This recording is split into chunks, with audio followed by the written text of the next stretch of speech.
Hello, and thank you for joining us this Hola, evening.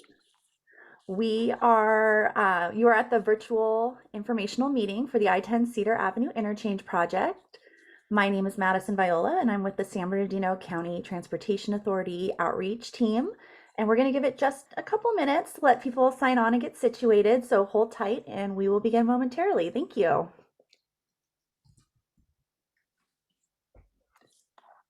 bienvenidos a todos. Yo soy Madison Viola y yo estoy aquí por parte de la Autoridad de Transporte del Condado de San Bernardino y en unos momentos vamos a comenzar. Gracias.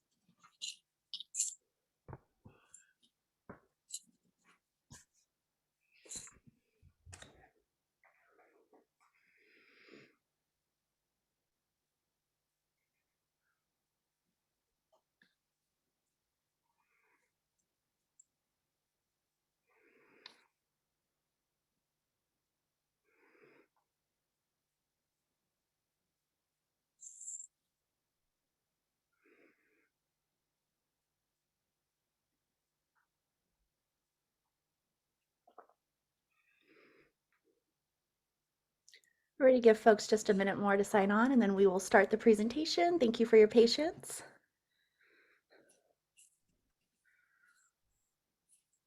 Bien, vamos a comenzar en un momento. Gracias por su paciencia. Estamos esperando para que otras personas se unan. Gracias.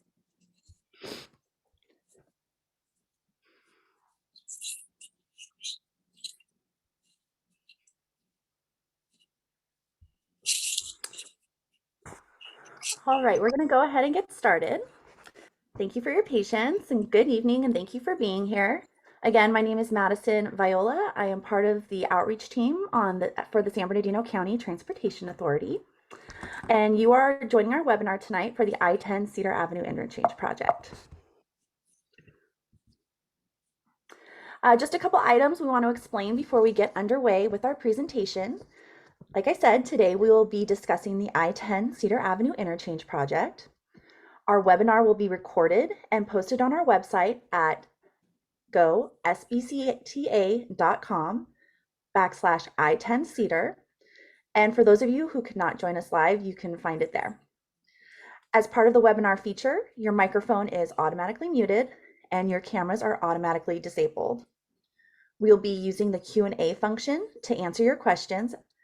Our team will provide written responses in real time, and at the conclusion of the presentation, we will highlight and respond to key themes and topics from those questions. And finally, this is an informational meeting to educate you about this project. We believe that all positions have a voice in the process. However, we expect that this will be done in a respectful manner. SBCTA reserves the right to monitor, filter, and remove content or participants that our team deems inappropriate. At this time, we will provide instructions for anyone interested in hearing today's presentation in Spanish using Zoom's interpretation feature. Once the instructions are given, we will enable interpretation and then begin our presentation. Diana, will you please provide the interpretation instructions? Buenas tardes a todos. Para acceder al servicio de interpretación en Zoom por computadora, haga clic en el icono de interpretación en las opciones de reunión. Seleccione Spanish en el menú desplegable. Por teléfono móvil, en los controles de su reunión, toque el icono de más. Toque la opción de interpretación de idiomas, seleccione Spanish y haga clic en finalizar. Gracias. Thank you, Diana. We will now launch our interpretation feature on Zoom.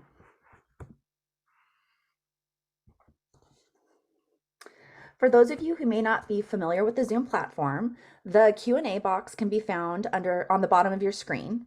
Simply click on where it says Q&A and a pop-up will appear on your screen where you can type in your question.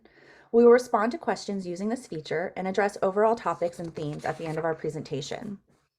You may still see the chat button at the bottom of your screen. However, all chats will be directed to the panelist and utilized to receive more information for questions that require further research. If you're joining us from a landline and using the call-in option, please email your questions to info@gosbcta.com. Let's get started. SBCTA, the County of San Bernardino, the City of Fontana, and the City of Rialto, along with our partners at Caltrans, will improve Cedar Avenue between Bloomington Avenue and Orange Street in the unincorporated community of Bloomington. As a major north-south arterial that experiences high level of traffic congestion, resulting in low levels of service, the project is designed to relieve congestion, enhance safety, and improve traffic operations. Specifically, this project will widen Cedar Avenue from 6 to 10 lanes, provide new bridge railings and sidewalks on Cedar Avenue, construct additional left turn pockets to access eastbound and westbound I-10 from Cedar Avenue, construct an additional right turn lane to access westbound I-10 from Cedar Avenue, and add 2 lanes to the westbound I-10 off-ramp and 1 lane to the eastbound I-10 off-ramp to Cedar. Crews have mobilized for construction and have started placing project signage on Cedar Avenue and I-10. Other pre-construction activities are taking place, such as vegetation removal, lane restriping, and K-rail installation. Here you can see the general construction schedule. The east side of Cedar Avenue Bridge will be partially demolished and reconstructed this year, followed by the partial demolition and reconstruction of the west side of the bridge in 2024. The project will wrap up in early 2025 with bridge resurfacing and erosion control at the intersection. The Cedar Avenue Bridge over I-10 and the railroad will be widened in 2 stages. Crews are tentatively scheduled to partially demolish the east side of the bridge as early as May of this year, and will work to reconstruct and widen the bridge through approximately December 2023. Following reconstruction of the east side of the bridge, crews will perform the same activities on the west side of the bridge, with reconstruction scheduled to be complete in December 2024. During reconstruction, traffic will be shifted to the opposite side of the bridge during each stage to allow crews to safely widen the structure. To accommodate this shift, 1 lane will be reduced in each direction on Cedar Avenue. This slide gives the configuration of Cedar Avenue once lanes have been reduced. They'll reduce it by 1 lane in each direction to facilitate bridge demolition and reconstruction. During this time, there will be 1 through lane in each direction of Cedar Avenue with a dedicated left turn lane to access eastbound and westbound I-10 on-ramps respectively. During this configuration, please expect delays when crossing Cedar Avenue over I-10, and we're encouraging drivers to allow additional time to reach their destinations or to avoid the area and find alternative routes.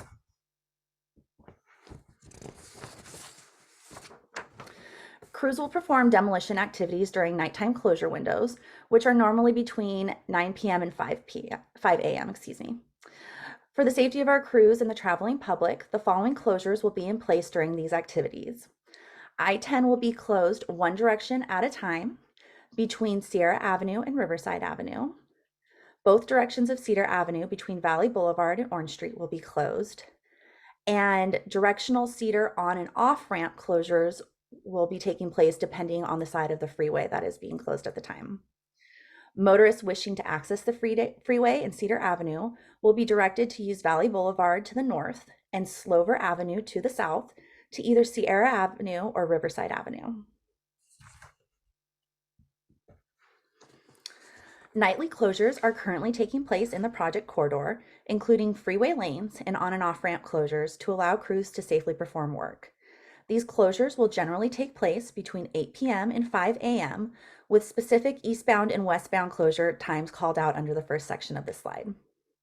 So generally eastbound nightly closures will take place from 9 p.m. to 5 a.m.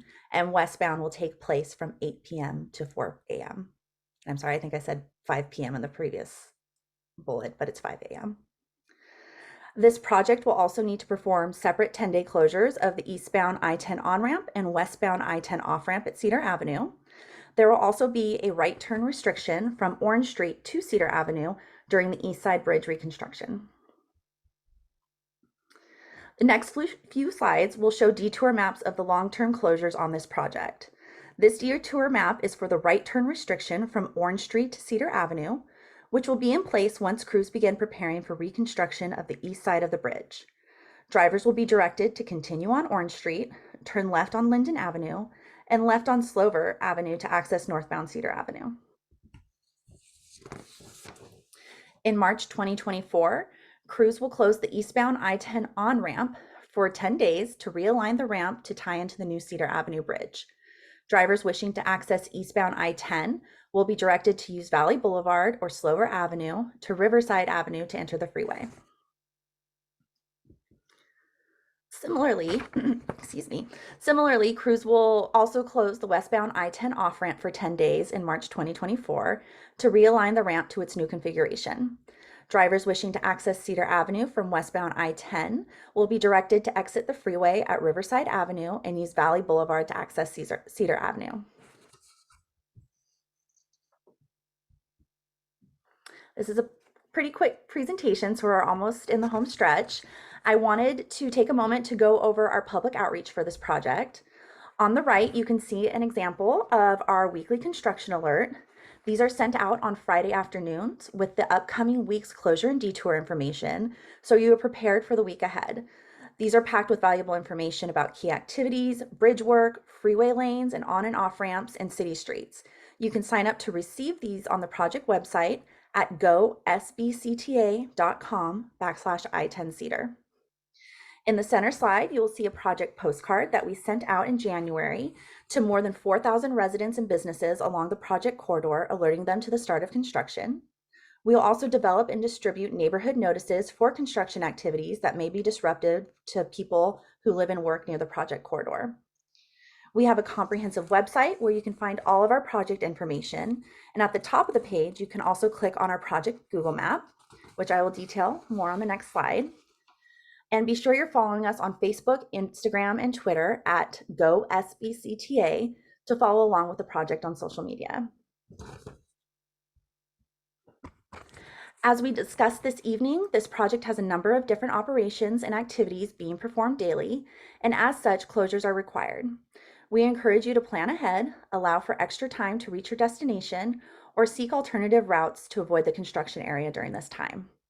Construction is dynamic and schedules may change, but all real-time closures and detours can be found on the project's Google map at go.sbcta.com/I-10 Cedar. Here are a few screenshots. You can access this map from the project website on your computer or mobile device, and it'll give you the most real-time and up-to-date information about closures and detours.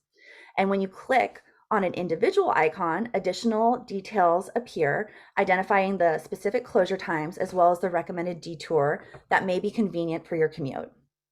This map is updated in real time by our team as we receive updates from the field. This concludes our presentation. We will now invite your questions to our team. As a reminder, the Q&A box can be found on the bottom of your screen. Simply click on where it says Q&A and a pop-up will appear where you can type in your question. You may still see the chat feature button, but again, as a reminder, however, our chats will only be directed to panelists and utilized to receive more information for questions that require further research. And again, if you're joining us from a landline or using a call-in option, please email your questions to info@gosbcta.com. With that, I'll go ahead and turn it over to Sarah to get the Q&A portion of the presentation started. Sarah? Thanks so much, Madison.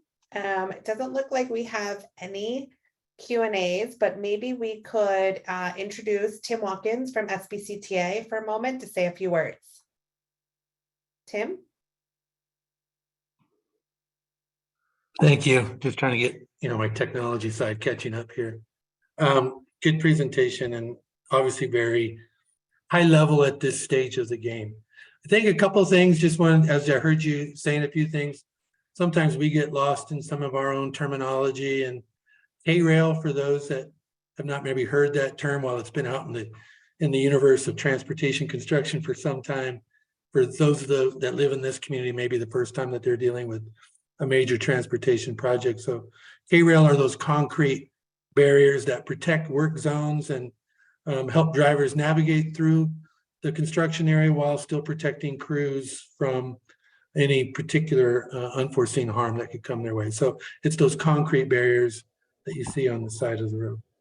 One of the other things that I heard you mention was dealing with real-time closures versus active, what I want to call active closures. So real-time sometimes implies that it's this on the second type of thing, when in reality it's what we know as currently active planned closures within the system. The other part that's kind of cool about what the real-time map can do, as I use the term real-time, but if there is an unforeseen emergency, not even construction related, but in the area that we're aware of, we may update that requires closing I-10, for example. Our team, if we have the information, will sometimes update our maps accordingly, just so that you have some awareness of what's happening in that construction area, and recognize that it is something going on. It's not construction related because it didn't follow the alert that you sent me earlier this week, but it's something going on. So we try to keep you in tune that way. So if something weird is happening, check your map and maybe you'll get some details on that right away as well. And the other thing is that if you don't, either you lose your construction alert via the email, or if you don't get it, they're all posted on our site, on the project site that Madison alluded to. So we strongly encourage you to bookmark that location as well, as a place to go back to and find all the stuff that you're looking for. Appreciate that everybody is here today trying to learn more about what this project is, and hopefully we can continue this dialogue over the next couple of years as the team builds this project successfully. It is going to be crowded, folks. Cedar Avenue is being reduced during construction, and so you have to just anticipate it's going to be a crunch during that time. Find other ways. Learn your community and know how to get around in other ways, so that you can hopefully moderate the impact to you specifically and individually. But we appreciate your patience over the next 2 years, and this team is available to help you throughout. So thank you. Thank you so much, Tim. I would also like to say we don't have any questions yet in the Q&A, but I will offer to the folks that have joined us this evening, if you are a member of a group or an organization in the area and you'd like us to come out and present to your organization or association, we are happy to do that as well. Again, you can reach us at info@gosbcta.com 24/7, and we'd be happy to do that. It does look like we have a question. The participant would like to know, is it possible to have additional signage for double right turn now available for Riverside Avenue at Valley Boulevard? She can see cars with those who don't realize that it's a double turn lane to turn right. She says, help, please. Thanks, Sarah. I'm actually going to pass this one off to Ken. Ken, if you want to jump on and introduce yourself and maybe give us a little more information about signage in the project.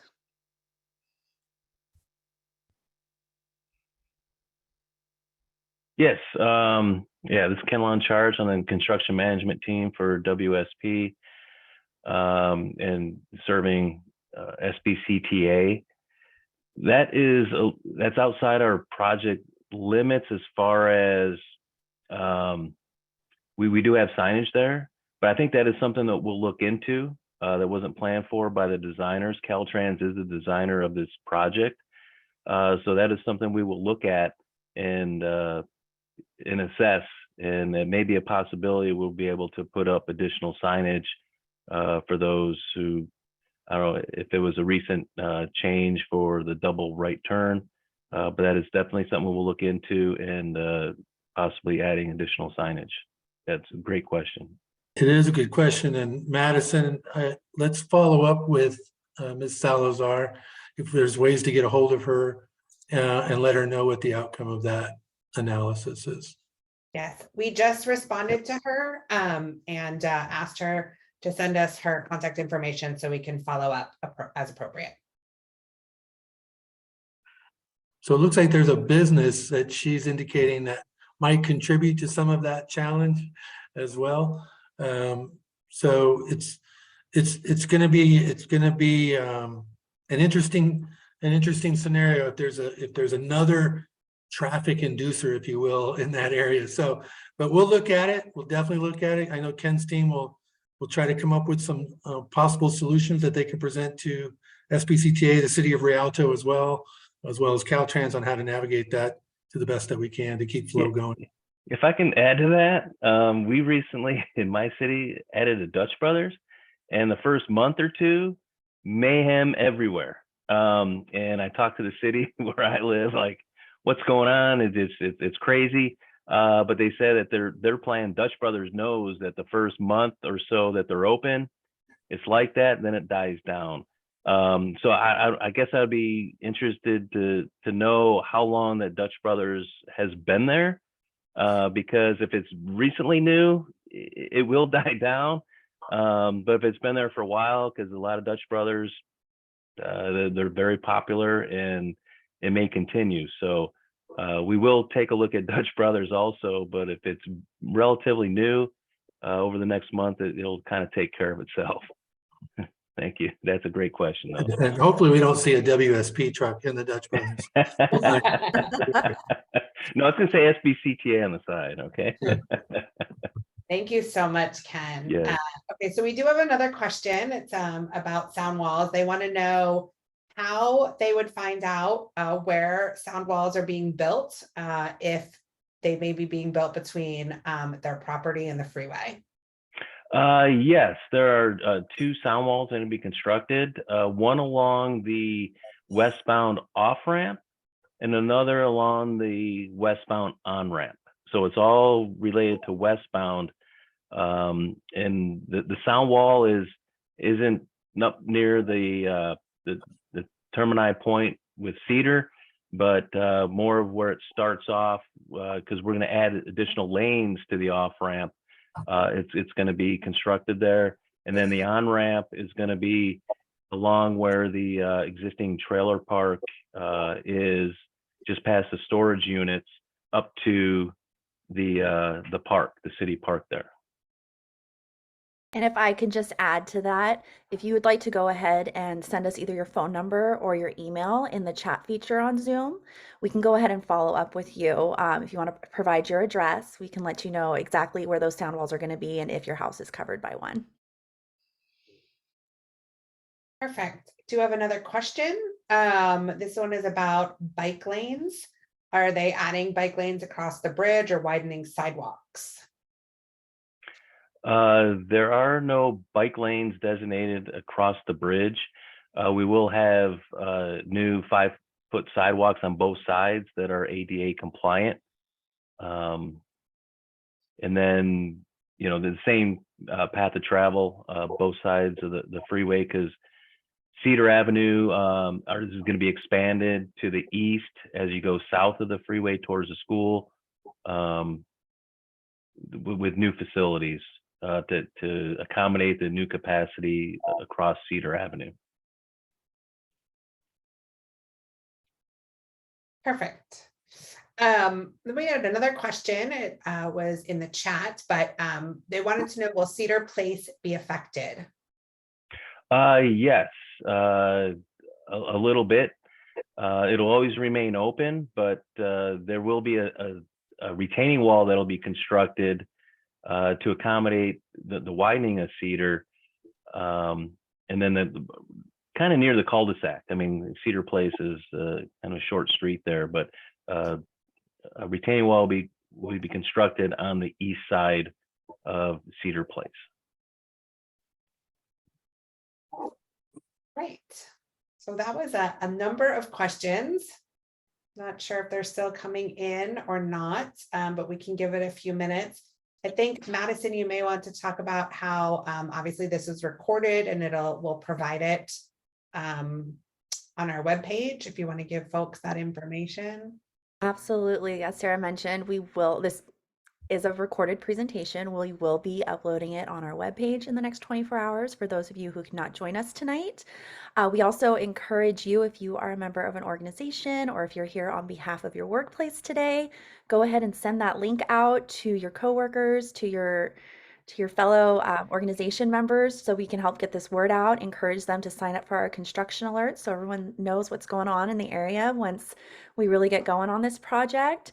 But again, it will be available on sbcta.com/I-10 Cedar at some point tomorrow.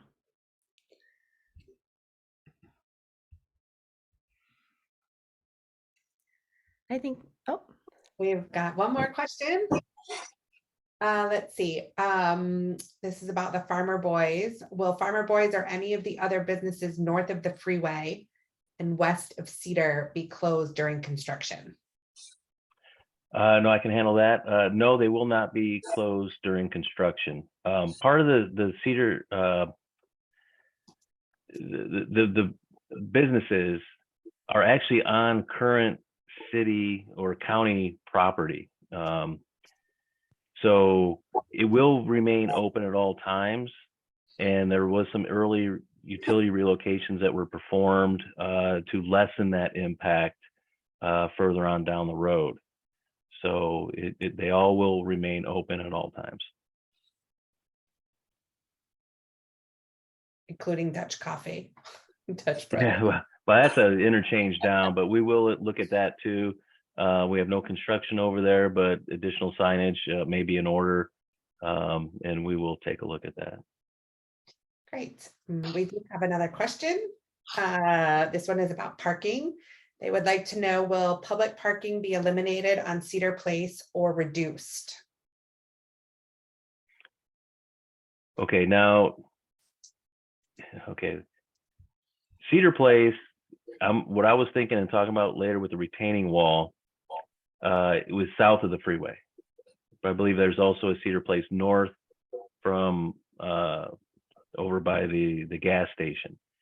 That will be reconstructed and it will provide for ADA parking, but closed, it should not be closed for any significant portion of time. I mean, I'm talking like days, if at all, to reconstruct that, because since Cedar's going to be widened north of the freeway also, some of that park and ride lot's going to be pushed further to the west, just to accommodate the additional lanes that feed Cedar Avenue as you approach the bridge. So we don't really anticipate much closure time there at Cedar Place north of the freeway, and then Okay. south, not really. Just we got retaining wall that should, because there's access to business right there that will remain open at all times. Perfect. And the participant actually clarified, he said yes, north. So Okay. Yes. Yep. and if I can just add to that once again, this would be information we would include in our weekly construction alerts. So again, we encourage everybody to sign up on our project webpage to receive those every Friday afternoon. we've got another question. Will the Valley Boulevard and Cedar Avenue intersection be improved? Yes, it will. We're gonna widen the street there, even north of the intersection at Valley and Cedar, into the Farmer Brothers parking lot, which is currently county property. Again, their business will remain open, but we will expand the capacity again to feed the improved facilities on Cedar Avenue that's going from 6 to 10 lanes.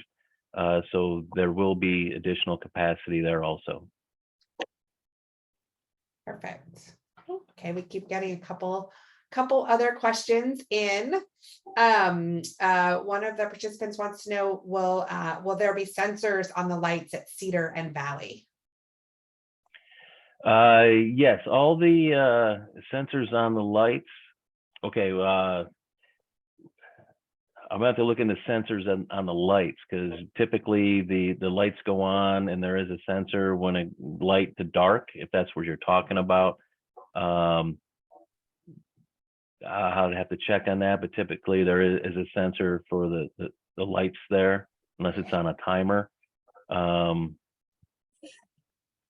So we can look into that or clarify the question. That may help too. Well, that leads to a question, right? So Ken, this is Yeah. Tim Watkins, and as we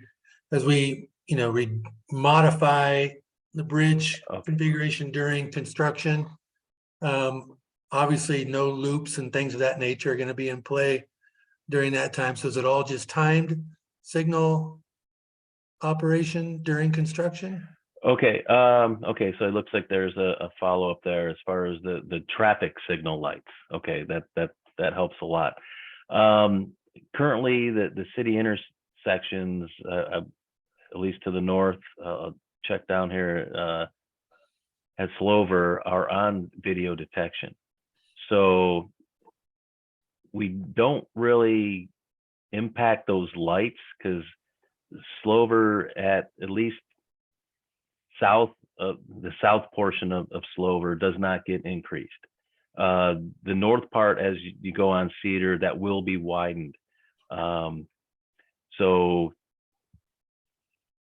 there will be, let me say, programmed appropriately. If there's an issue now, I really would like to know that, because maybe there's some adjustment that can be made during construction, which, we're going to be hitting that area here within the next month, and the conditions are really going to change. So more information on that, of what your concern is, we can definitely take a look at that as far as if there's operational deficiencies that you see. Okay. We have a couple other questions. I want to go back to the gentleman who asked about will the Valley Boulevard and Cedar Avenue intersection be improved, which you responded to. They also wanted to know, will the interchange look like the Sierra Avenue interchange? I'm gonna say I hope not, because that's still busy over there, to tell you the truth. It's a different off ramp. No, the interchange is still going to be the same diamond type interchange, but more capacity, left turn lanes, multiple right lefts, kind of thing, where we're increasing the capacity of the ramps along with the capacity of Cedar. So it's not going to be quite the same as Cedar or Sierra, but there will be a much improved capacity to the interchange as far as getting onto the freeway, additional lanes, 2 right lanes on the westbound, and then the off ramps also will have an increased capacity. Okay. Thank you, Ken. There are a few more questions coming in. Yes? Interrupting just for a second. So the Sierra comparison is interesting, right? So as Ken mentioned, it's a completely different engineering strategy with 3 phases versus 4 phases, and the urban interchange kind of configuration versus the diamond. So I think, as Ken stated, I just want to restate, it will stay in a traditional diamond interchange configuration when complete. Just more capacity and more turning opportunities to the different movements associated with the interchange. Sorry. No worries. The next question we had was, will the Slover Cedar intersection be improved? That intersection gets congested. To the north, it will be. To the south and leading in, no, but it will all be repaved, partially asphalt, concrete, and concrete pavement, Portland cement concrete pavement. So to the north, it will be, again, feeding to the interchange will be increased. So more cars will be able to get through the lights during the time signal than currently. Okay, perfect. A couple more. Let's see. This might be a question for Tim. I don't know. When is the Riverside Avenue Bridge widening over the rail yard going to be complete? Okay, can you repeat that? I don't see that in my. When is the Riverside Avenue Bridge widening over the rail yard going to be complete? I don't know the answer to that question.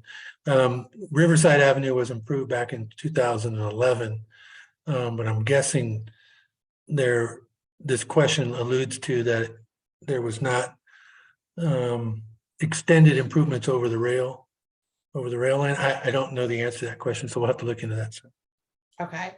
Then for the gentleman who asked that question, if you wouldn't mind sending us your email or your phone number over the chat, we'd be happy to get back to you with a response on that one. Okay, the next one is about cost. How much does this project cost and who is paying for it? So I don't know, do we want to hand that over to Khalid?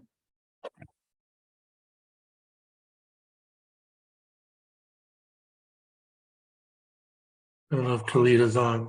Okay, well, okay, yeah, if you want to handle it, I can handle it also. Go ahead, Ken. Okay, yeah, so the project cost is approximately $74 million. Because it's gonna not only widen the Cedar Avenue overhead overcrossing, but also the overhead over the railroad bridge.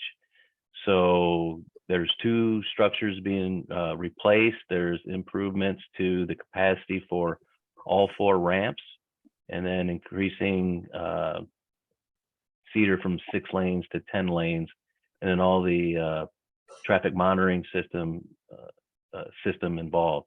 And it's going to be funded mostly by county measure funds, and there's participation from the adjacent cities also.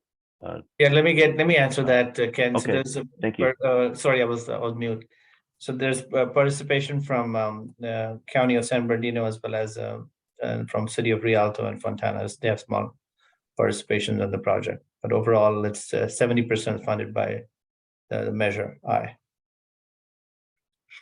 For those that don't know, Measure I is the half-cent sales tax in San Bernardino County that originally started in 1990 to 2010 as a 20-year sales tax. It's a half-cent addition to your purchases that keeps dollars right here in San Bernardino County for transportation. In 2004, the voters approved Measure I to be extended to 2040.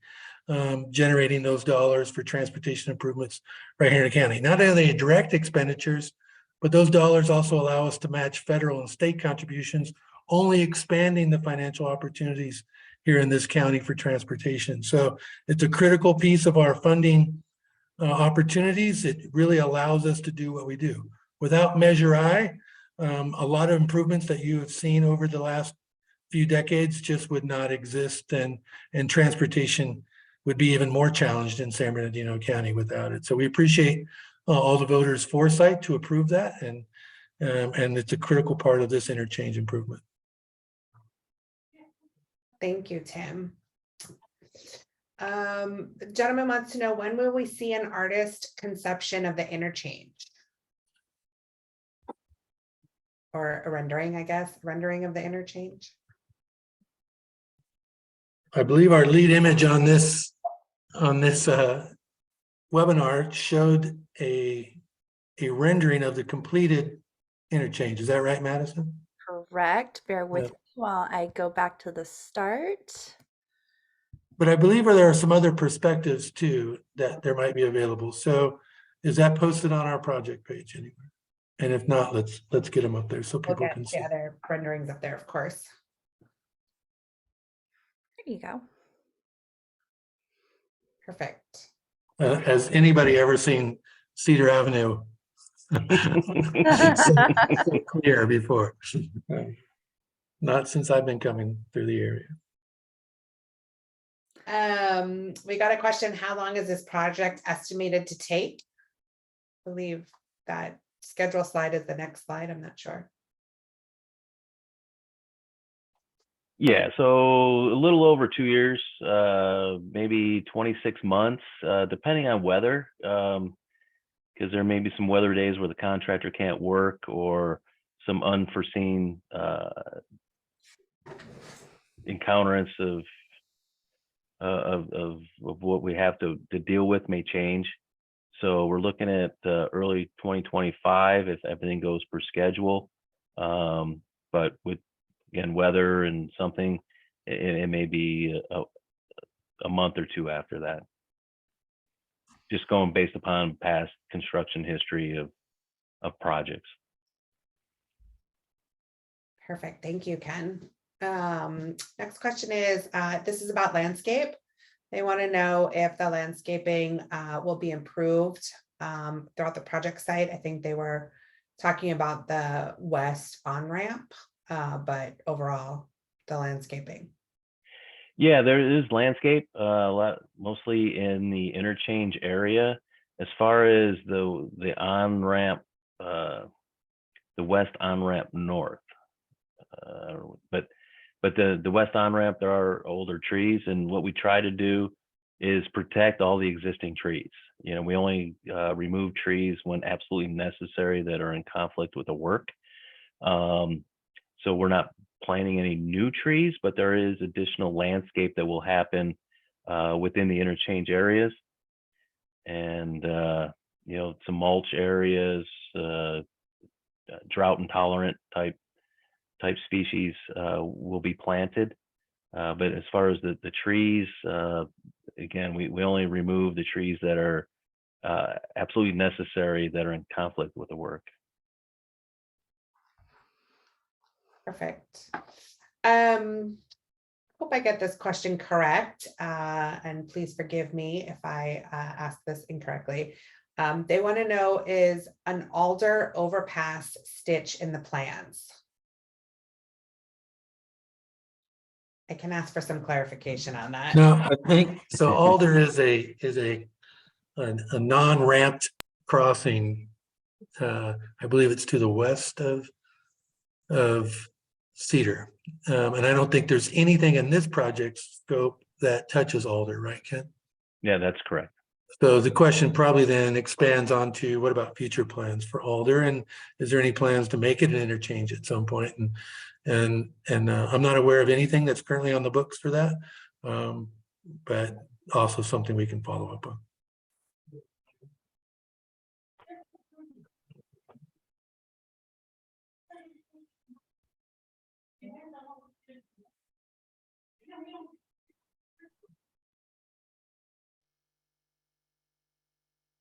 It looks like Sarah might be. We've lost Sarah. So Yes. there is a question that popped up, I believe it's in the chat, that talks about, are there plans to improve Pepper and Rancho Avenue interchanges? We just cut the ribbon on some improvements to Pepper Avenue fairly recently, mostly of that feeding traffic to the north towards the hospital facility there, as you head out from Pepper. Heading south from Pepper, there are some challenges with some environmental issues and things of that nature when it comes to protected species that are in that area. But I don't know what the anticipated improvements are for the south of Pepper, but Pepper recently, the interchange and Pepper to the north had been improved recently. So that's been done. Rancho, Khalid, do you know anything about Rancho and the future of Rancho? No, there's nothing on the books on Rancho that we know of, Tim. Yeah, as someone that's vaguely familiar with the Colton area myself, having lived there for a while, obviously Rancho is one that could benefit from some improvements too. But as you know, even though Measure I, as successful as it is there are still limited resources within the county for addressing all of the challenges that we have.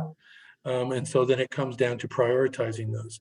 One of the highest priorities for the county has been Cedar Avenue for some time, and the county of San Bernardino itself did a lot of work to get us to where we are today, and then in collaboration with us over the last few years to get us to construction. So efforts like that will continue to look at interchanges and where we can make improvements, and perhaps Rancho is one of those in the future. Did we get Sarah back at all, or is Sarah down for the count? Sarah might be down for the count. It looks like she lost power. So one of the comments that we received is for over 50 years, we were told there was going to be an Alder overpass. And so I wish I had more information for you, Roxanne, and we will we'll talk to the folks internally and our friends over at the county and see what there are for the future of that. But unfortunately, it's not part of this project for you.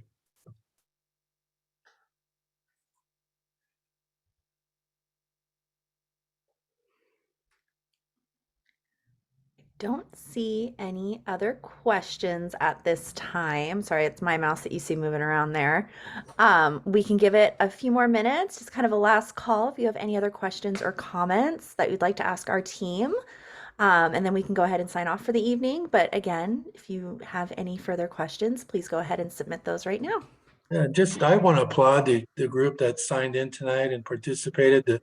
The questions are very prudent and pointed towards this challenge that's in front of us. And so we really appreciate that.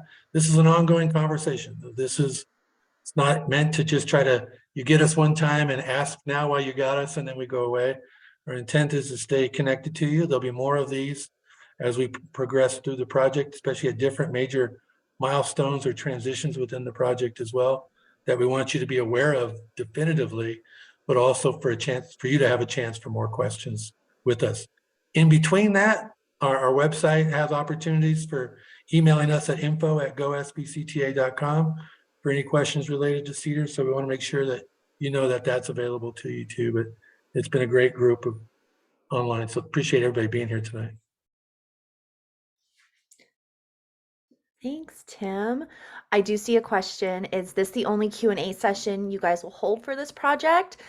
We will likely have another webinar during the life of the project, but we encourage you to reach out to our team if you have any other questions. In the meantime, you can reach us at info@gosbcta.com, or you can call our team at 877-55-SBCTA.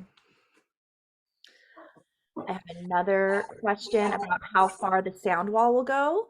Again, if you'd like to use the chat feature, send us your contact information as well as your home address. We can go ahead and address that with you and let you know the specifics about how long a particular sound wall is going to be and what it's going to cover. This is Tim. So you asking them to use the chat feature. Is that a confidential mechanism, or people may not want to share all that information so publicly? Absolutely. The chat feature is private. When you utilize it, it will only be going to the panelists on this particular webinar. But if you are not comfortable sharing the information there, again, we encourage you to use the project email, which is info@gosbcta.com, and we can get you a little bit more of that information there.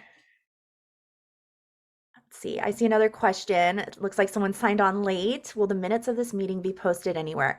Absolutely. This meeting is being recorded, and we do plan on posting it on our project website at some point tomorrow. Once it's downloaded and edited, you can find that again on our project website at gosbcta.com/I-10 Cedar. Let's see. Looks like there's another question regarding I-10 in Mount Vernon. Sarah, do you know by any chance, do you happen to know the schedule of that, or Khalid? I do. Give me one moment to. It's another project downstream from this project, so it's unrelated, but since you're asking the question, if we can quickly get that too, that'd be great.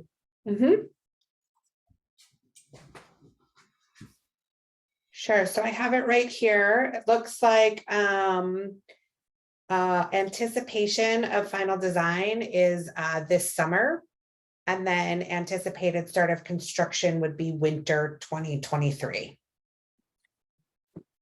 So that's on I-10 Mount Vernon, right, Sarah? Correct. Okay, so you just want to double, because there's another project that's an existing project on Mount Vernon on the 215, but that's a different one. Okay, got it. Just want to make sure we have the right one. Yeah, lots of Mount Vernon projects, it seems like, in San Bernardino County.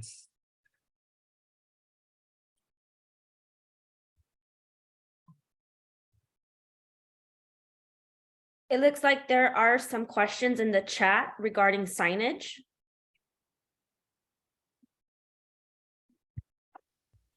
I can see those right now. It says, will signage change for the westbound off-ramp to read Cedar Avenue Rialto? That might be a Ken or Khalid question.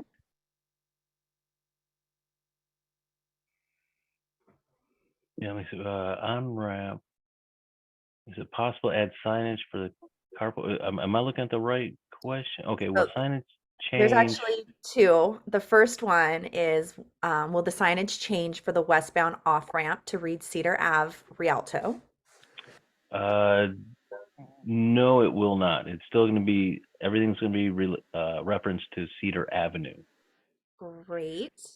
And then the second question, another signage question, is regarding the eastbound on-ramp for the I-10. Is it possible to add signage for the carpool lane before you get on the ramp? If you're in the left lane and you make a turn, you're automatically in the carpool lane. If we can look into that. That's an interesting question, and it's honestly a design question that I have seen over the years as it relates to carpool lanes on the ramps, and that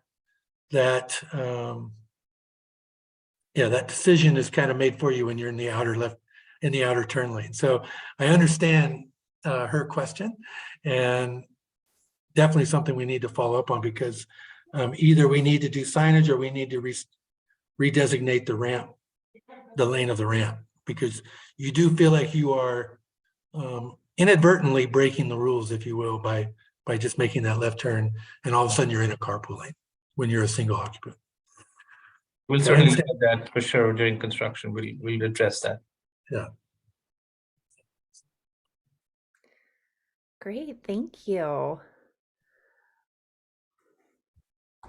It looks like we don't have any further questions at this time. I'll go ahead and do a last call right now. If you have any questions, please submit them.